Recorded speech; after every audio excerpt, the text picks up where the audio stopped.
What's up guys, welcome back to the channel. On today's video, I got a good one for you. Today we're talking about the update to Puma's Deviate line. This is the Deviate Nitro 3, and I would guess that this is Puma's most popular running shoe. Runners really love this. Let's get into it.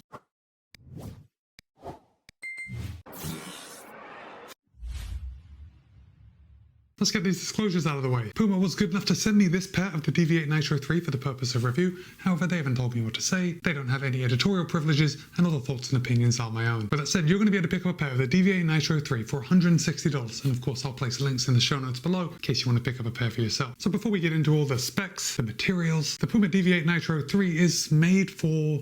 well, what is it made for? It's definitely a jack of all trades. And this shoe is intended for those up-tempo runs, and it does perform very well at that. We do have a full-length carbon fiber plate, but it also does a lot more. But because this shoe is designed as being that up-tempo daily trainer, it does have some stiff competition. But we'll get into that in just a second. The Deviate Nitro 3 has 39mm in the heel, 29 in the forefoot for a 10mm drop. So we've increased the stack height just a little bit in the heel over the Deviate Nitro 2, and we've increased the drop. We went from 8mm in the Deviate 2 to 10mm in the Deviate Nitro 3. What are your thoughts about that? Drop a comment and let me know. As far as weight goes, there has been a slight weight gain, although it's negligible. Puma claims that in the US men's size 9, it tips the scale at 9.3 ounces or 265 grams. However, in my size, a US men's size 13 tips the scale at 11.7 ounces or 333 grams. I guess now's a good time to bring in a couple of the competitors, because most recently I reviewed the Brooks Hyperion Max 2, and the Brooks Hyperion Max 2 only weighs 315 grams in my size, so that's 17 grams lighter than the Deviate Nitro 3, but that's not such a big deal. The Hyperion Max 2 is $20 more expensive than the Deviate Nitro 2. And then of course we've got the classic Saucony Endorphin Speed 4. Now in my size, the Saucony Endorphin Speed 4 only weighs 294 grams, so that's 38 grams lighter than my size in the Deviate Nitro 3. But the Saucony Endorphin Speed 4 is $170, so you're paying a $10 premium. I think the Endo Speed 4 is probably the biggest competition to the Deviate Nitro 3, but there are a few reasons that I prefer the Deviate Nitro 3 over the Endo Speed 4.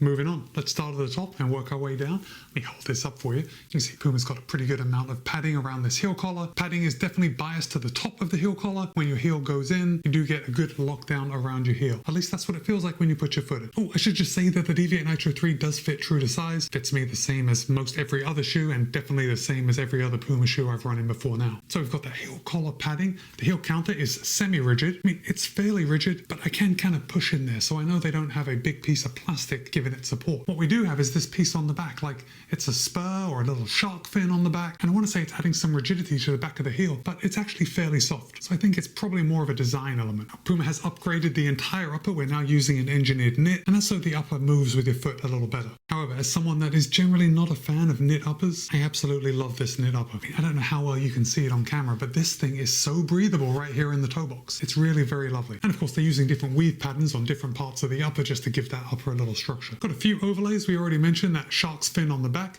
big Puma logo on the lateral side. If we turn it around, we've got Nitro written along the medial side. I actually like how that looks. I think that's probably something that's a little polarizing, but I like it. We got the Puma jumping right over the toe, and then of course we've got the reinforcements coming right along the eyelet chain. Now, something I do want to draw your attention to are these little loops, both on the lateral and the medial side, and the lace just kind of feeds through that loop, and the bottom of these loops ties right into the power tape. And I know it's difficult to see on camera, but from my angle I can see it really well. Puma just uses their power tape to add a little structure to the upper and the laces, and this lace loop is tied right into some power tape. So when you cinch down the laces, it's going to give you a good mid-foot lockdown. Seems to work pretty well. We do have that extra eyelet hole in case you need to do the lace lock method. And now that I've talked about the lace lock method, I should tell you that I did have a little bit of heel slip in my pair of the Deviate Nitro 3. Ultimately, I think it comes down to my own foot anatomy, because I only experienced that looseness in my right heel. My left foot was fine for the entire time. And I'm only telling you this because I didn't actually have to use that lace lock method to fix the heel slip. Or I shouldn't say heel slip, because it wasn't an actual slip. My right heel just felt a little loose. But I found that just by tightening the upper just a little more, that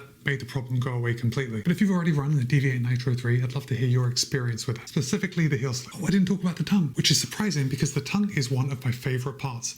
I absolutely love this tongue. It's almost like a cross between sponge and neoprene.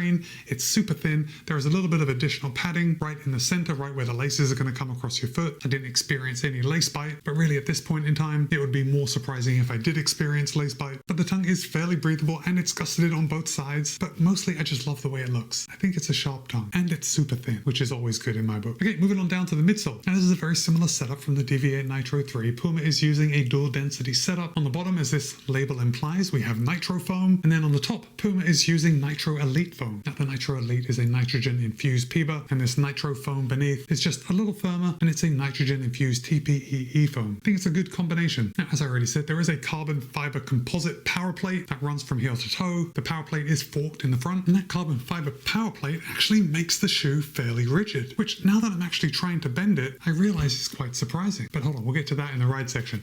And coming down to the outsole, Puma is using a lot of Puma grip, which is good to see because this shoe is going to last a long time and it's going to have outstanding grip. And most of the times I don't get to run in a wet environment, but I did take the Deviate Nitro 3 out in the rain, and unsurprisingly, the Puma grip stuck like a champ. Oh, also, there is just that little cutout in the bottom where you can see that power plate. So for an up-tempo daily trainer, I wasn't expecting much from this shoe when I was running at slower paces. In fact, during my testing period, I took this out for a progression run. I did 800-meter intervals and several easy runs. Well, maybe one easy run, but there was a lot of easy running. I also took out the Deviate Nitro 3 running with my wife, and she's a fan of fartlek runs, so there was a lot of speeding up and slowing down, which was a perfect way to test this shoe. So first of all, let's address the rigidity. Even though I'm bending this up, this didn't feel like a super rigid shoe underfoot. In fact, I think it was remarkably comfortable at easy paces. And Puma may not want to hear this because this shoe is designed for going a little faster. You know, they've got that Deviate Nitro Elite 3 for race day, but the Deviate Nitro 3 is definitely made for those faster training runs. But when I was running easy in this shoe, I didn't have any problems whatsoever. It didn't feel like I was using a speed shoe to run easy in. It felt just as much at home running easy as it did picking up the pace. It kind of struck me as a very good do-it-all kind of shoe. And look, I know I probably call a lot of shoes do-it-all kind of shoes, but this time I mean it. Because whereas an unplated do-it-all shoe is going to excel at those slower paces, the Puma Deviate Nitro 3, to me at least, feels equally as good across all paces. It did feel good picking up the pace. However, if I had my choice,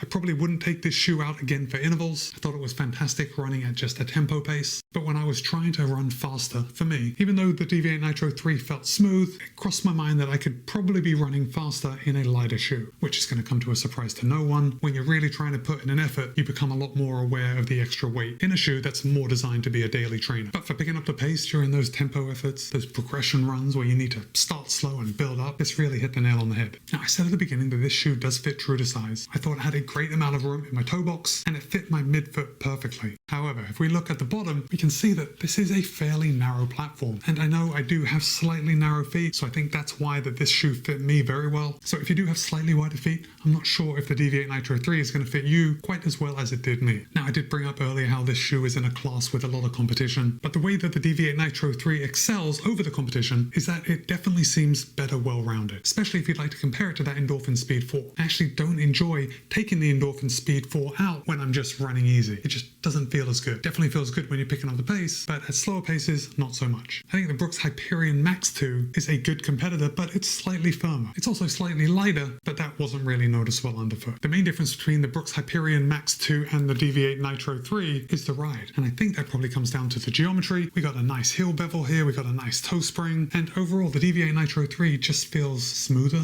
more welcoming. Does that make sense? And ultimately, what I came up with when thinking how I would describe this shoe to you is that this is a shoe that I would want to bring on vacation with me. And I only say bring it on vacation because when you go on vacation, you can't pack a shoe for every pace that you're going to run. And because the Deviate Nitro 3 is good at all paces, I think it's going to excel in that vacation market niche. I also think for a lot of people, because of its comfort, this is going to be a good option for a marathon shoe. Perhaps if you don't want to spring for those top tier prices of a race day shoe. Very comfortable. You have a top layer of that premium PUMA foam, and you have a full-length carbon fiber plate. Deviate Nitro 3 certainly has a lot going for it. So now it's your turn. Have you run in any version of the Deviate? And are you thinking of picking up a pair of the Deviate Nitro 3? Drop a comment and let me know. Okay, it's Matt B. This has been my review of the Puma Deviate Nitro 3. Be kind, be happy, run well. See you in a couple of days.